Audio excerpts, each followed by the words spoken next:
Bienvenidos a Vicas Español, donde la iglesia y la cultura se unen. No olvides seguirnos en Facebook y Spotify. Suscríbete en Apple Podcasts y YouTube. Por favor, muestra tu apoyo dándonos un like.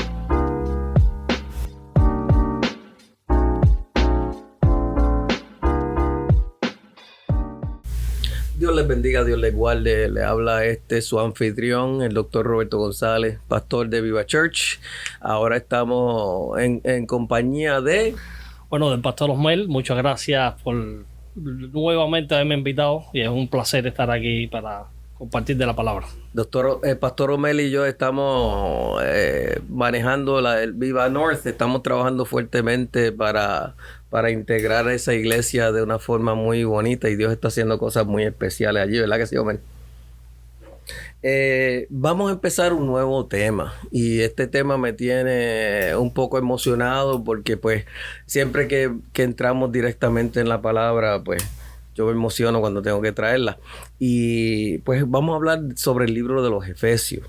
Y entonces, pues, quiero dar un poco de contexto, de trasfondo de qué era Éfeso en la época. Éfeso era una ciudad en Asia que era un punto importante de Roma en términos de comercio, en términos de cultura. Ellos tenían un gobernador en ese lugar. Y una cosa de la cual más adelante en otro de las cápsulas vamos a hablar es acerca de que había muchos plateros y esos plateros construían dioses con letras minúsculas y una de las diosas más importantes era Diana de los Efesios, que después vemos en Hechos de los Apóstoles que Pablo tiene una situación y nosotros pues vamos a cubrir un poquito ese tema más adelante, pero queríamos darle un poco de contexto para que lo tuvieran.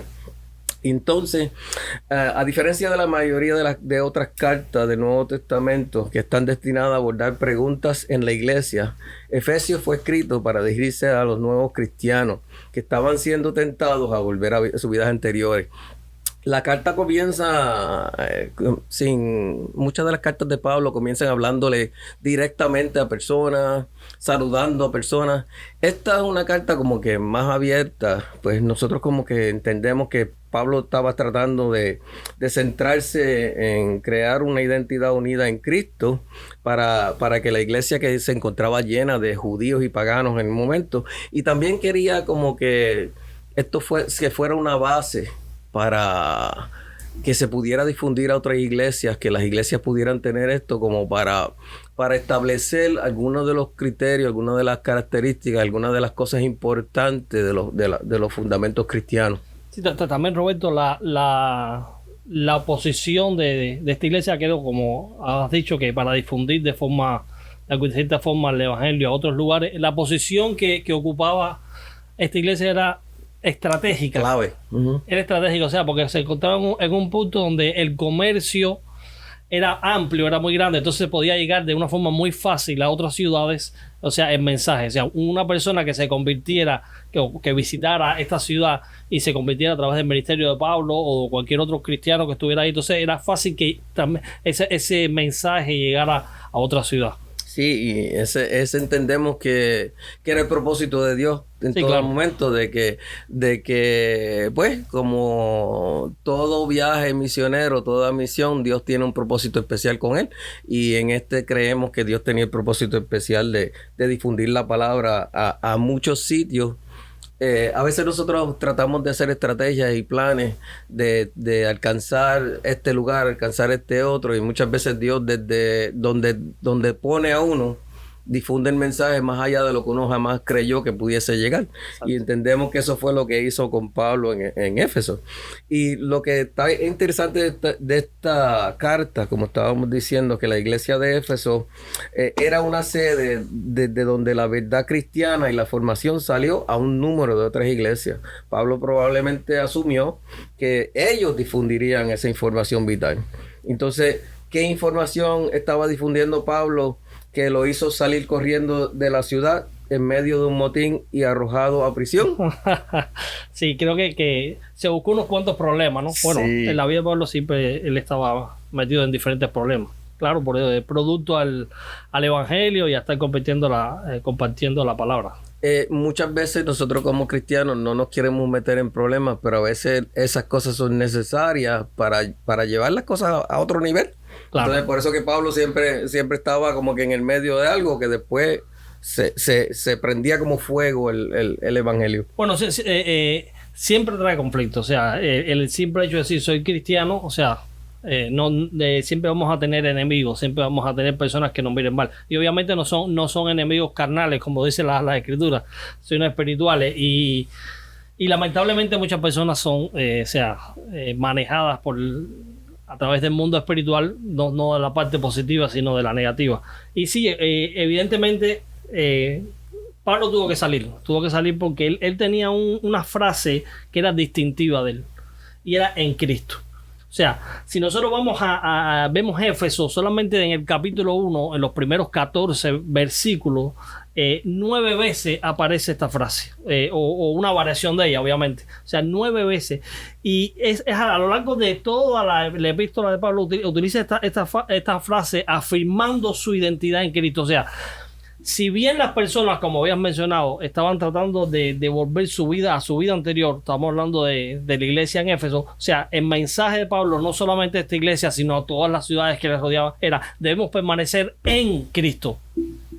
Debemos permanecer en Él. Entonces, esa era una frase que le hizo a Pablo, era una especie de lema de él, ¿no? Era como él siempre mantenía esta frase o una variación de ella, como vuelvo y les repito, de estoy en Cristo. Entonces, si vemos en todos sus escritos, en todas sus epístolas, la podemos encontrar alrededor de unas 216 veces. Y, o sea, esto no es un número pequeño. O sea, teniendo en cuenta la extensión de sus escritos. O sea, muchas veces él repetía: estoy en Cristo, estoy en Cristo. Y entonces, aparte de Pablo, la frase se utiliza raramente en el resto de las escrituras. O sea, por eso es que podemos decir que era una frase que distinguía a Pablo. Y ese era un mensaje que él quería transmitir a esta iglesia. Parece que lo más importante para Pablo entonces era su nueva identidad. Era la identidad que él había adquirido después de haber conocido a Cristo. Y entonces en Romanos, vamos a leer un momento, Romanos 5:17 dice: pues si por la transgresión de uno solo reinó la muerte, mucho más reinará en vida por uno solo, Jesucristo, los que reciben la abundancia de la gracia y del don de la justicia.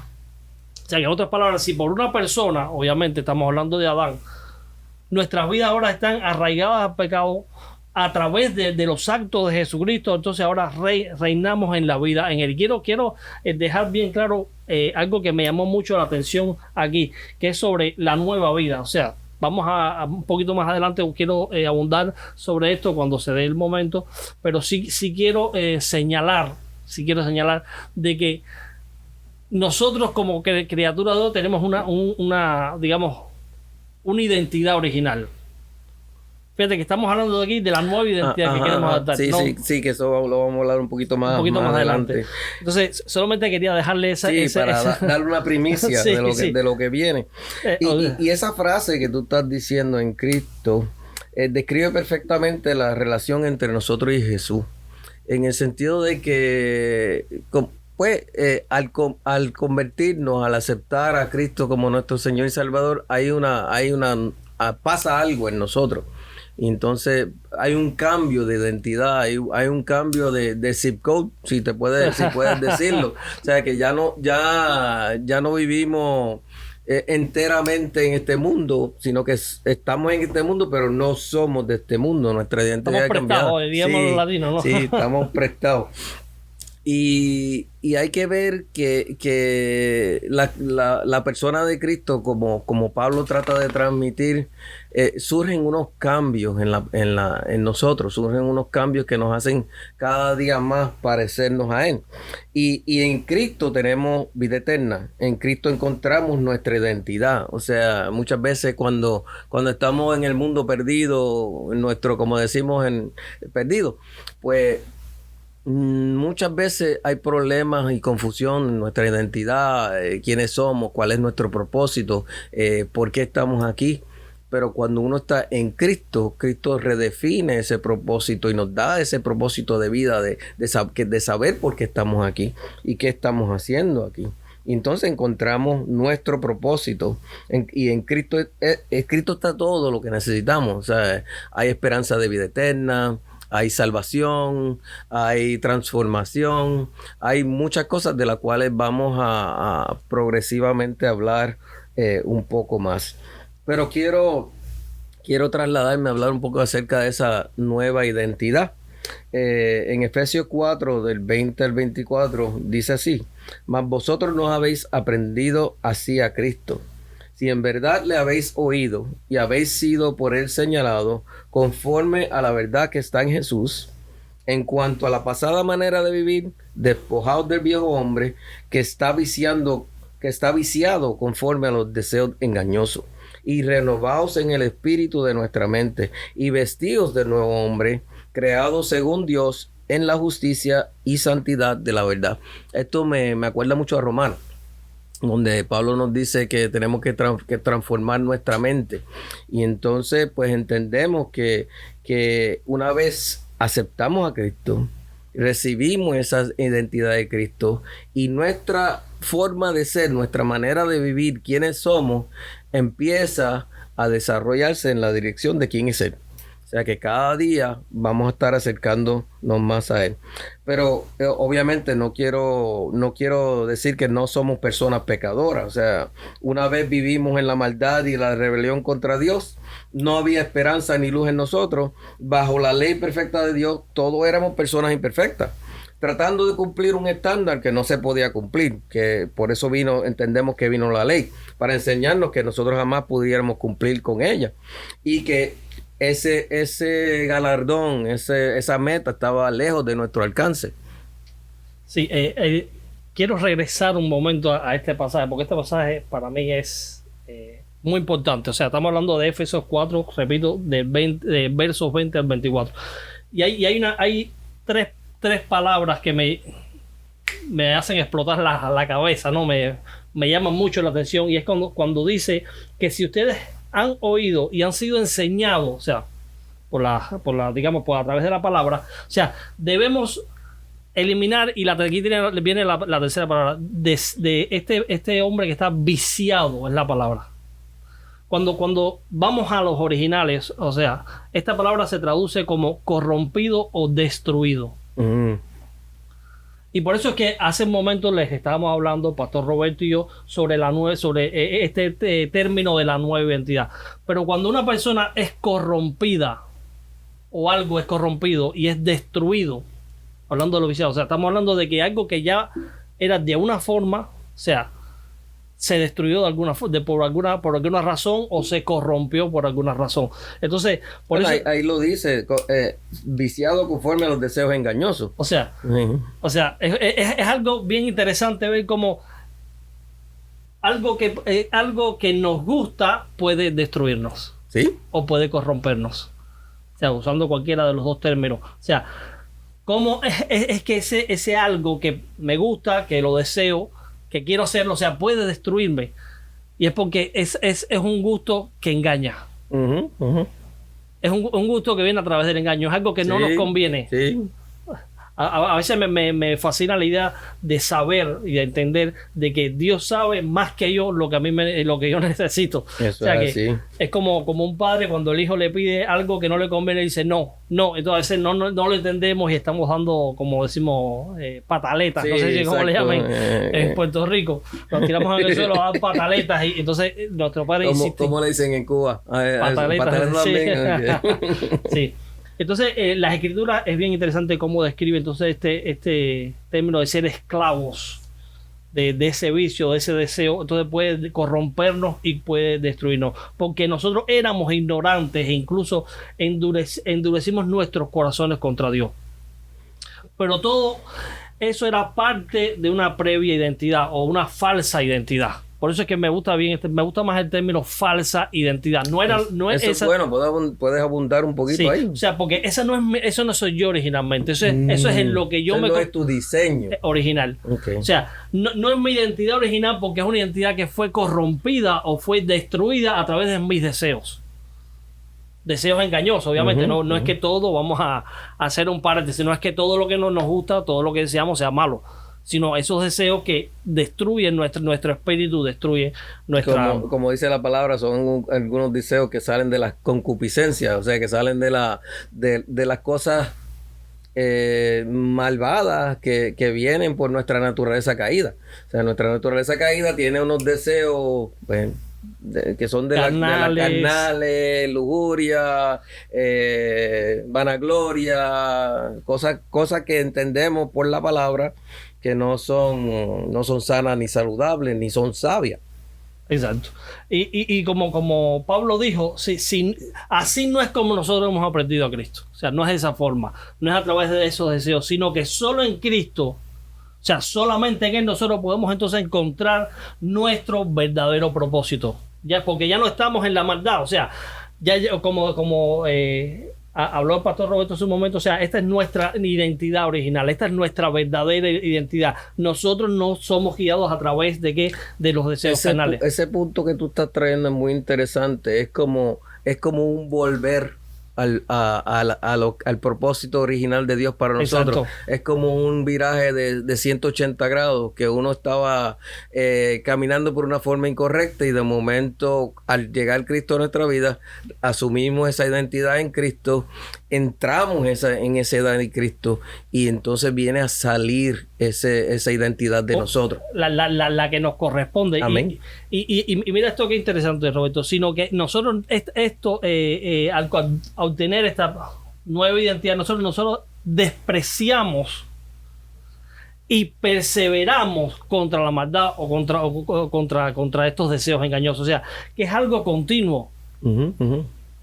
Es algo que no es que venimos a los pies del Señor y ya esto automáticamente desaparece, sino que debemos primero no querer hacerlo. Porque como decía Pablo, no hago lo que quiero, sino lo que no quiero, eso hago. Y ese es un punto muy difícil para todo. O sea, que muchas veces lo que está dentro de nosotros al vivir en este mundo y al tener esa naturaleza caída, quiere hacer una cosa, mientras que el Espíritu Santo y lo que tenemos de Cristo en nosotros nos trata de llevar a hacer lo que es. Y eso es lo que realmente nos identifica. Amén. Cuando lo que queremos hacer, lo despreciamos. O sea, me gusta, quiero hacerlo, pero lo desprecio. Entonces, por eso es que estamos diciendo, debemos despreciar esto. Y entonces, comenzar, o sea, declarar una nueva guerra en contra de eso, o sea, perseverando en contra de la maldad. Y ya, porque ya no estamos en rebelión, o sea, esa rebelión. Estamos en una nueva rebelión. Nuestra rebelión es contra la maldad. Contra lo que no es. Exactamente. Y entonces estamos realineados o reconciliados con Dios, con Cristo, y alineados con Él. Sí, hay muchos coritos por ahí, muchos coritos pentecostales por ahí que hablan sobre las cadenas rotas, ¿no? Sobre romper esas cadenas, porque obviamente un deseo puede convertirse en un vicio, como hemos mencionado. Sí. Es una adicción. Es una adicción. Entonces eso es lo que nos corrompe y nos destruye. Por eso es que me gustan mucho los originales en este término, esta palabra que habla sobre estamos enviciados, o sea, estamos corrompidos y destruidos. Entonces nosotros, una vez así, declarando esta guerra, perseverando en contra de la maldad, una vez que nosotros entendemos que lo que nos gusta despreciamos, que aunque pueda parecer contradictorio, es una realidad, porque todo aquel que ha aceptado a Cristo tiene que haber experimentado en algún momento cuando quiso hacer algo bueno y después se siente mal. Entonces nosotros comenzamos entonces a ser esclavos de la justicia y de la voluntad de Dios. Y ese me gusta mucho, aunque suena un poco raro o difícil. No es si lo ves desde el punto de vista cristiano, tú estás soltando unas cadenas y renunciando a una esclavitud que tú no escogiste por una esclavitud en Cristo que tú escogiste. O sea, exacto, que nosotros escogimos estar bajo obediencia al Señor.